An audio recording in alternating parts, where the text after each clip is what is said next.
Versículo 12 do capítulo 8 em diante. Jesus continuou a dizer à multidão: eu sou a luz do mundo. Quem me segue não andará em trevas, mas terá a luz da vida. Desafiaram-no os fariseus: tu testificas de ti mesmo, o teu testemunho não é válido. Respondeu Jesus: ainda que eu testifique de mim mesmo, o meu testemunho é válido, pois sei de onde vim e para onde vou. Mas vós não sabeis de onde venho e nem para onde eu vou. Julgai vós segundo os padrões humanos. Eu a ninguém julgo. Se, porém, na verdade julgo, as minhas decisões são certas, porque não estou sozinho, estou com o Pai que me enviou. Na vossa lei está escrito que o testemunho de 2 homens é válido. Eu sou um que testifica de mim mesmo. A minha outra testemunha é o Pai que me enviou. Então lhes perguntaram: onde está teu Pai? Respondeu Jesus: não me conheceis, nem a meu Pai? Se vós me conheceis, também conheceríeis meu Pai. Este texto de João é um texto muito rico. É um texto em que Jesus, ele está sendo constantemente inquirido, porque os fariseus estavam arrumando uma situação para prendê-lo, uma situação para colocá-lo e para expô-lo ao ridículo.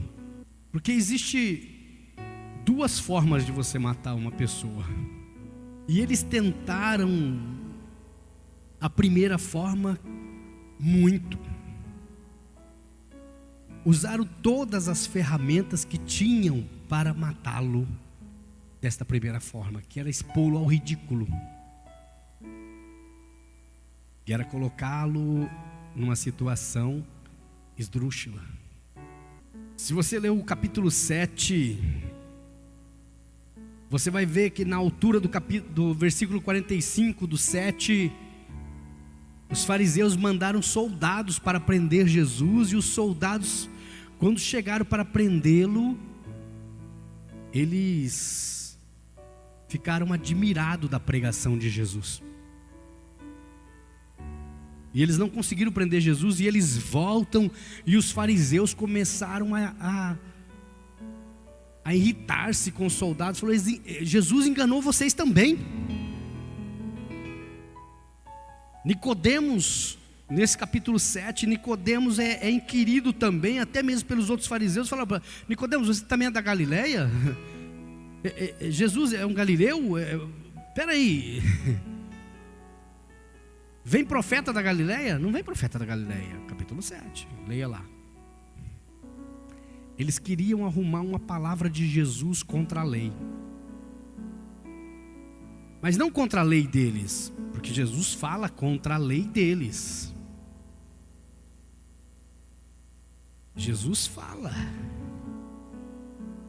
no capítulo 8 contra a lei deles, quando eles trazem uma mulher que, segundo eles, foi pega no ato do adultério.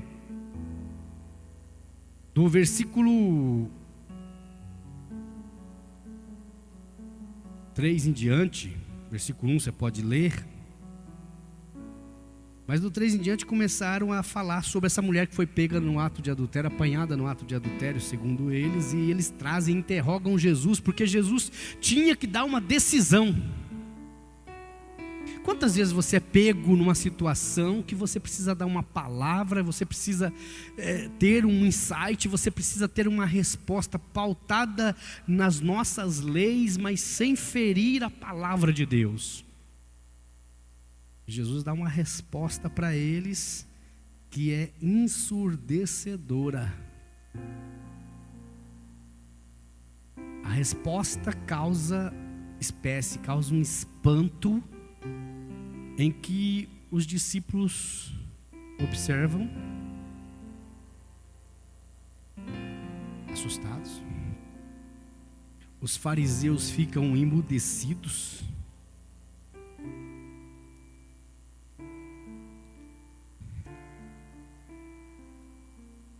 Eles ficam emudecidos. Aquele que dentre vós não tiver nenhum pecado, que atire a primeira pedra, versículo 7. Versículo 10, ele endireitou-se, olhou para a mulher e diz: a mulher, onde estão eles? Ninguém te condenou, os seus acusadores? Nem eu também te condeno. Agora vai e abandone a sua vida de pecado. E aí ele se dirige à multidão e ele continua a dizer para a multidão, porque presta atenção, essa cena não aconteceu isolada. Esta cena, ela acontece no meio de uma multidão. Jesus vinha passando por algumas situações muito tristes, muito críticas, desde o capítulo 6. No capítulo 6, ele é abandonado por muitos e muitos discípulos.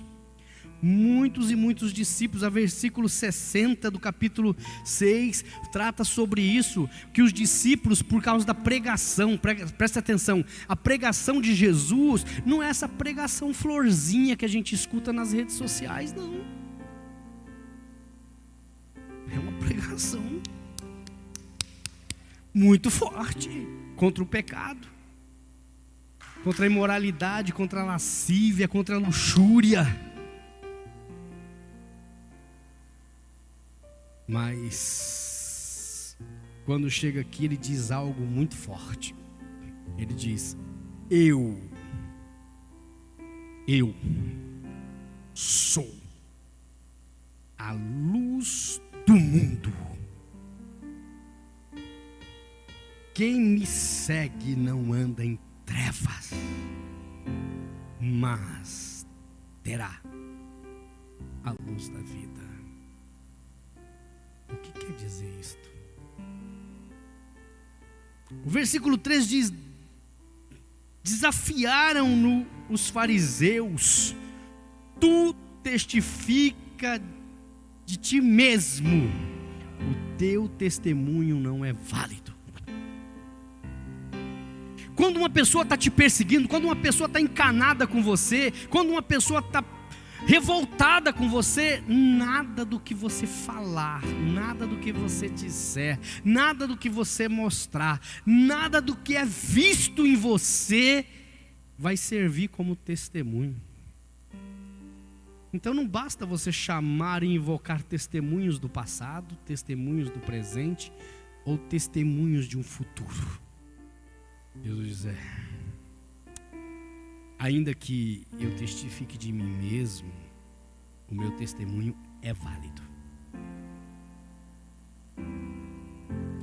Eu sei que no mundo corporativo, no mundo motivacional, no mundo do empreendedorismo, no mundo do business, no mundo da organização empresarial, ou até mesmo da equipe ou dos times de trabalho nas igrejas, a gente fala: gente, vocês, olha, cuidado com quem você anda, cuidado com quem você fala, cuidado com quem você deita, cuidado com quem você dorme, cuidado com suas amizades, cuidado o que fala. Você é média, isso todo motivacional, toda a equipe de motivação vai falar: você é a média das 5 pessoas que você mais convive. Você imaginou se Jesus fosse a média de Judas Iscariotes? Você imaginou se ele fosse a média de Pedro, que negou ele? Você imaginou se ele fosse a média de Tiago e João? Você imaginou se ele fosse a média de Tomé?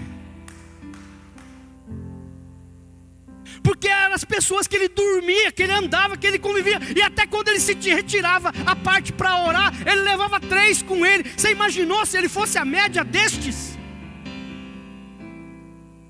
O meu testemunho é válido, pois eu sei de onde eu vim. Presta atenção, de onde você veio? Você sabe de onde você veio? Você veio do Pai. Antes da fundação do mundo, você veio do Pai. A palavra de Deus diz que Ele nos formou nele antes da fundação do mundo.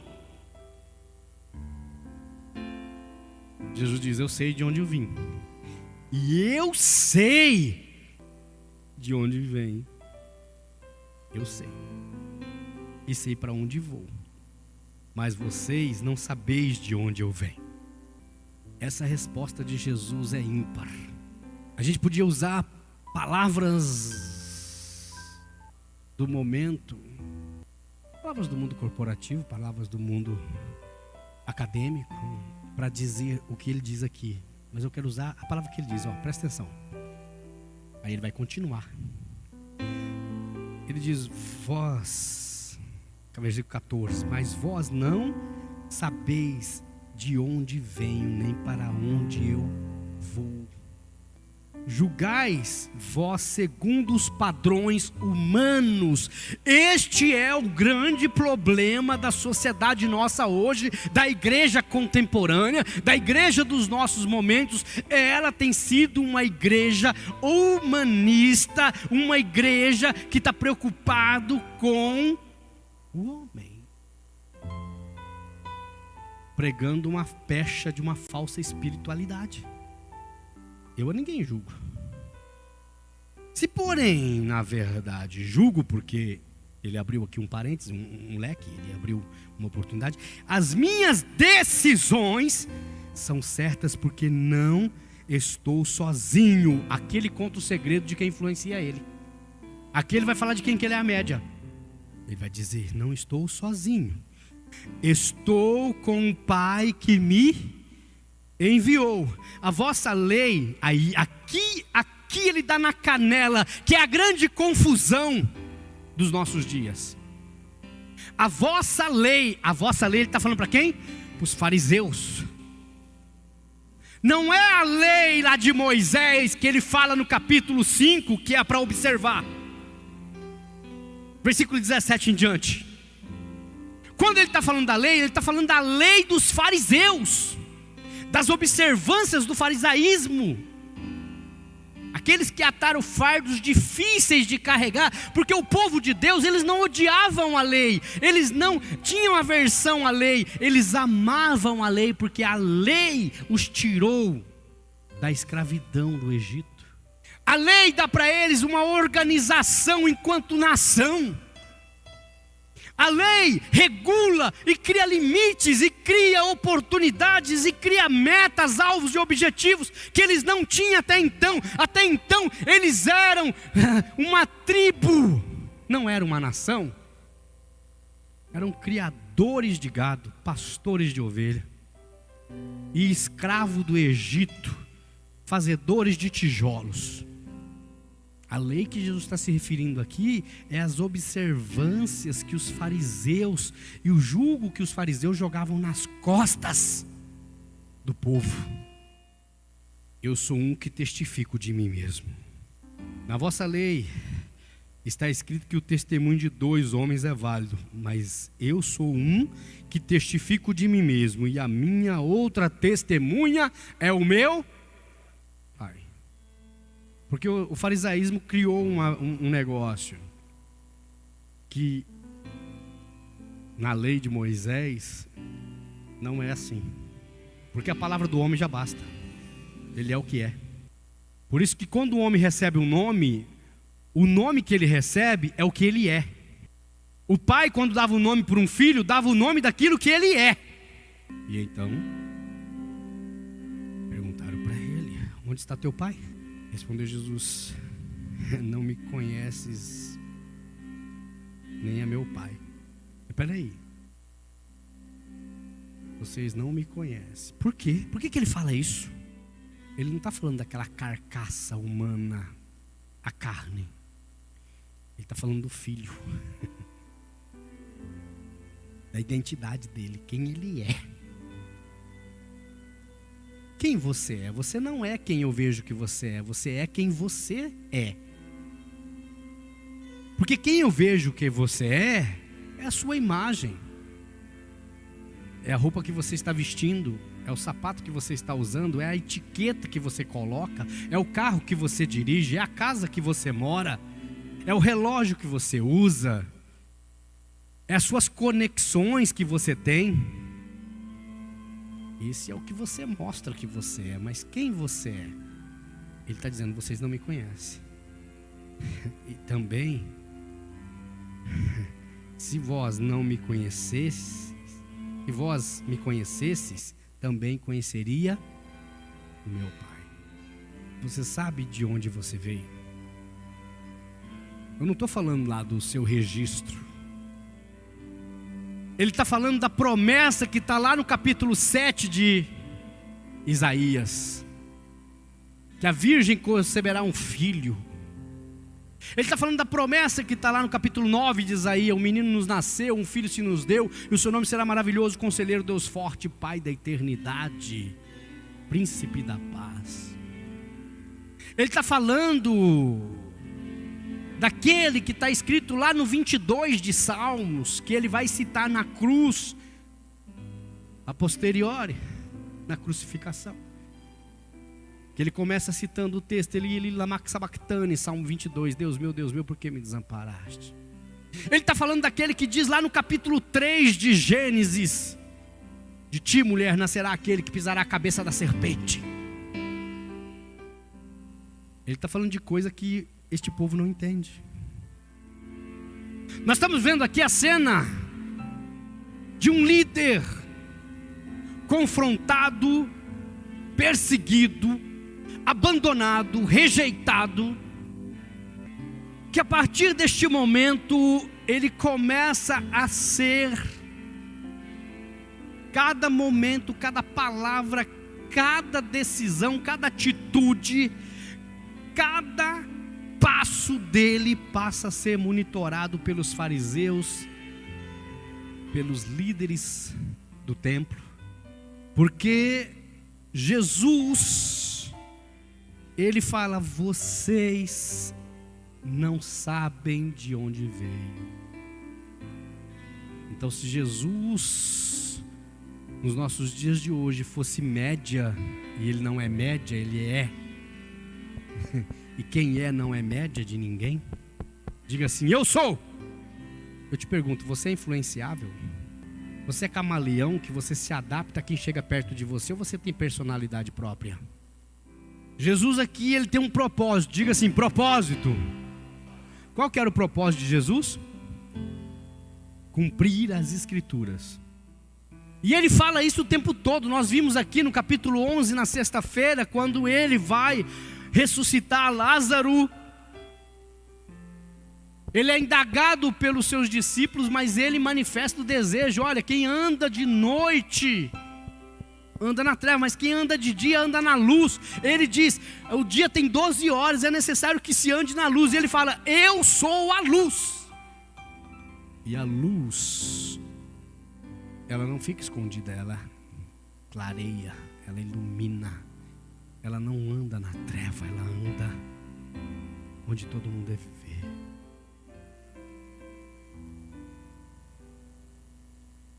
Uma vez mais, disse Jesus, versículo 21, vou retirar-me, e vós me buscareis, e morrereis no vosso pecado. Para onde eu vou, vós não podereis ir. Quando ele fala isso, os fariseus, sabe aquele sorriso? Versículo 22. Disseram os judeus: por acaso irá ele matar-se a si mesmo? Por isso ele diz: para onde eu vou, vós não podereis ir?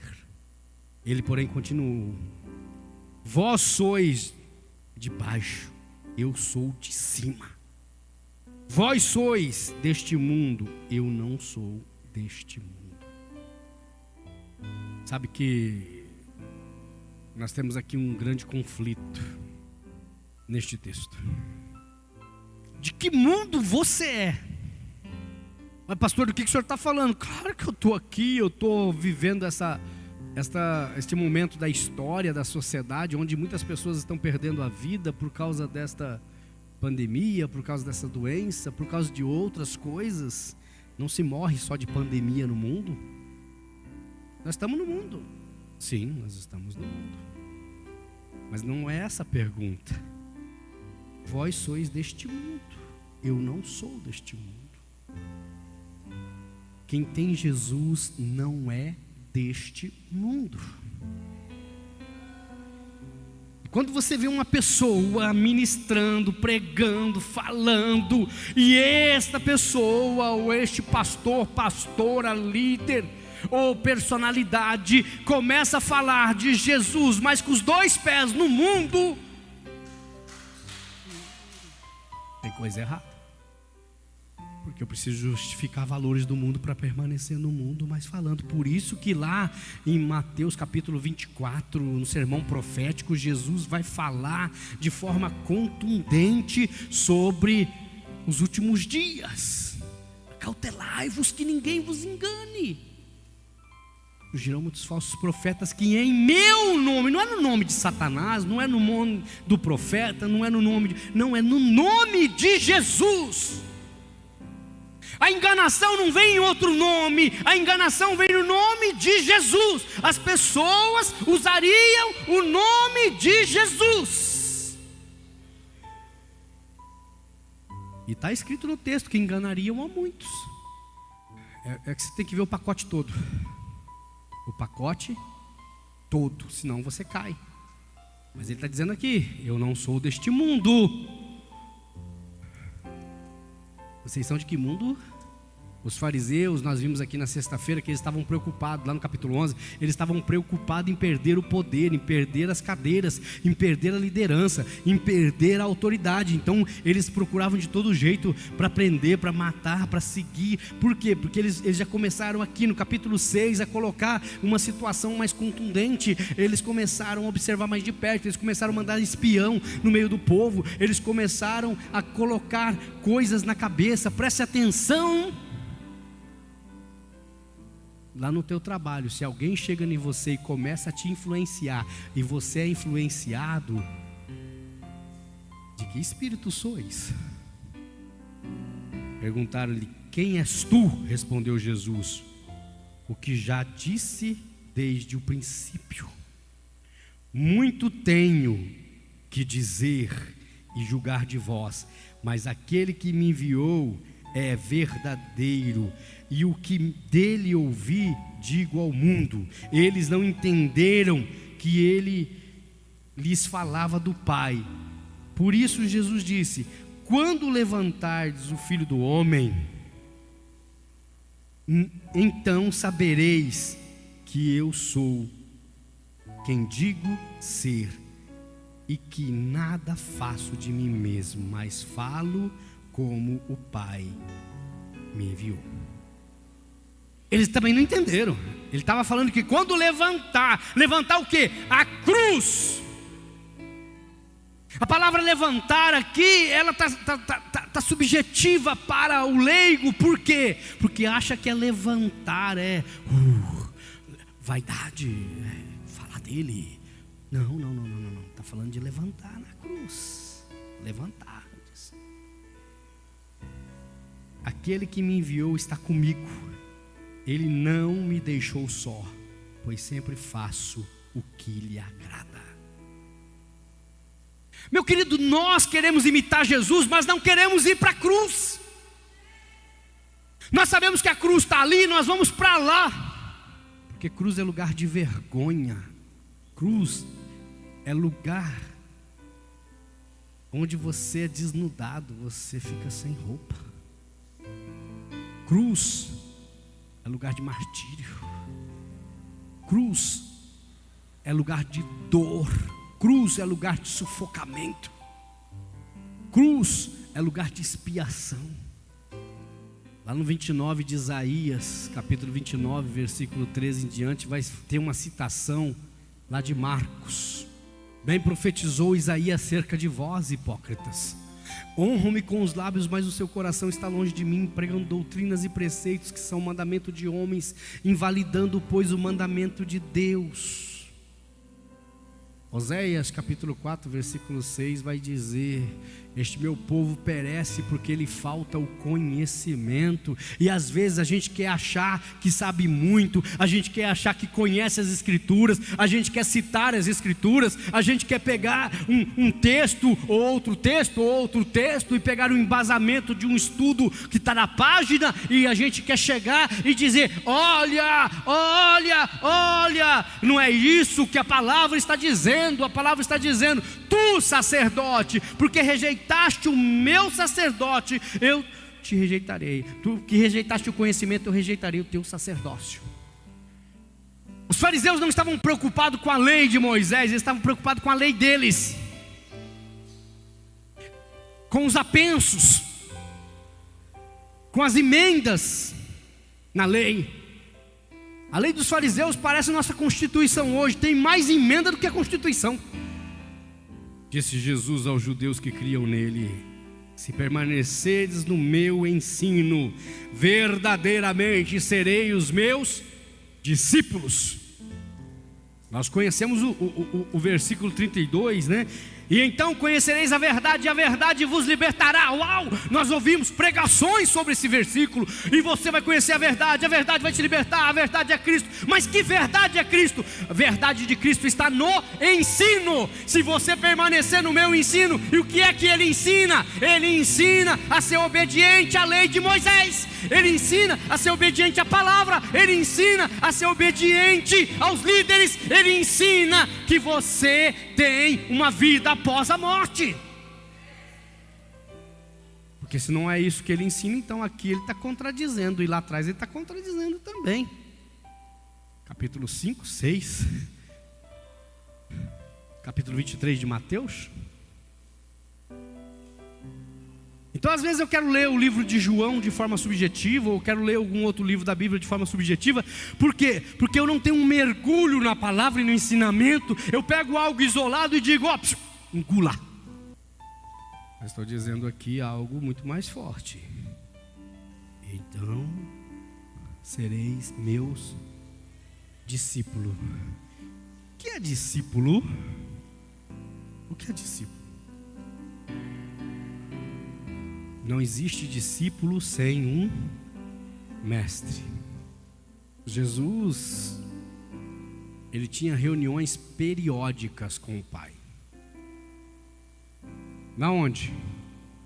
Ele tirava-se à parte, ele subia aos montes, ele ficava para trás. Às vezes, preste atenção, você que é líder, seja da tua equipe, no teu trabalho, se você que é líder em qualquer área da atividade humana, às vezes é necessário você se retirar um pouco, ficar para trás, para que você observe o que está acontecendo. Observe os seus discípulos, vai buscar conselho. Jesus constantemente ia buscar conselho no Pai. Ele o Pai, Ele o Espírito, Ele a sabedoria. Andavam juntinho. Você anda juntinho com quem? Como que é o teu tempo de intimidade com Deus? Teu tempo de oração? Teu tempo de comunhão? Porque a Bíblia é algo lindo demais. A palavra de Deus é algo transformador, revelador. É a boca de Deus, é a mente de Cristo. Você tem na sua mão aí a mente de Cristo, o que Ele pensa, o que Ele fala, para onde Ele vai, o que Ele vai fazer, como que é o novo céu, a nova terra, a nova Jerusalém, quais são as dimensões dela, está lá escrito, as dimensões, tá dizendo quando vai ser, como vai ser, a história da palavra de Deus. Ele fala aqui para as igrejas, quando começa lá em Atos dos Apóstolos, a igreja começa a crescer, e ela sai de pequenas reuniões de povos nas casas, escondido, ela vai para os templos, e aí vem as cartas no Apocalipse para cada uma destas igrejas, com uma distinção para cada uma. Você vai ver que está tudo aqui. Paulo faz uma reunião com o Pai, 3 dias ao terceiro céu, coisas indivisíveis, né? Coisas inefáveis aos olhos humanos, à mente humana. Quer dizer, o que está escrito aqui, que para nós já parece loucura, não foi nem relatado o que está lá. Aqui ele só disse o que podia dizer. E ele fala, as coisas que o olho não viu, o ouvido não ouviu, não subiu à mente humana, são as que Deus preparou para aqueles que o amam. Você. Clama a mim, responder-te-ei, anunciar-te-ei coisas grandes e ocultas que você não sabe. 33:3 de Jeremias. Paulo falou, vou contar para vocês só o que eu posso contar, e o que ele pode contar ele pôs aqui. Aí João vem e conta mais um pedacinho. Ele fala como que é a cidade, ele fala do rio, ele fala que existe um rio cujas correntes alegram a cidade de Deus, é a morada e santuário do Altíssimo. Ele fala, e você fala, mas como que é isso? Mas o que fazer com tudo isso, se eu não tiver um discipulador? Se eu tiver o conhecimento e tiver um péssimo discipulador, um discipulador que quer me levar para um outro caminho. Pastor, eu quero aprender a ler a Bíblia. Meu irmão, vai lá, pega o manual bíblico, MacArthur, Harry. Pastor, é 800 páginas. Para de preguiça. Ficar procurando videozinho na internet para saber da Bíblia não vai enriquecer você não. Você vai pegar a opinião de calvinista, você vai pegar a opinião de wesleyano, você vai pegar a opinião dos outros. Pega e vai na fonte, mergulha nas escrituras, pega um manual desse, coloca do teu lado e ó, vai comer. História da igreja, 1.200 páginas, um negócio dessa altura.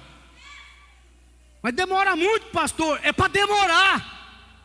Nós estamos numa geração, pastor, estamos numa geração onde é tudo muito... Ah, tá. Por isso que a palavra diz, se aqueles dias não fosse abreviado, perderia todo mundo. Jesus está te chamando, amado. Nós estamos num tempo onde Jesus está chamando. Os corações estão abertos, férteis, mas existem muitos lobos à beira do aprisco. Os pastos estão verdejantes, a seara é grande, pouco é os ceifeiros, a seara está pronta para colher, mas nós estamos vendo que existe muitos que estão comendo a colheita do Senhor. Não se trata sobre dinheiro ou dízimo, é sobre salvação. Não é sobre ego e orgulho, é sobre comunhão. Não é sobre palavra ao vento, é sobre palavra no coração. É tempo de conversão. Aquilo que ainda estava um pouco distante de nós, agora se aproximou. Temos ouvido falar de pessoas próximas que já contraíram esta enfermidade. Ficaram ruins, outras boas. Alguns ficaram assintomáticos, outros tiveram sintomas fortes. O que antes era, a gente ouvia e via pela TV ou pelas mídias, agora está perto. Mas a maior pandemia que está agora no meio da sociedade é Satanás destruindo os corações. Porque até mesmo no momento de dor e de angústia, os aproveitadores vêm. Sejam esses pastores, sejam estes pessoas com uma palavra de ser um ajudador. Não é. Não é sobre isto. Não é sobre aquilo. É sobre você e Deus. É sobre você e Deus. Como está a tua vida com Deus? Como está a tua vida com Jesus? Como está a sua família? Eu quero orar por você. Recline sua cabeça.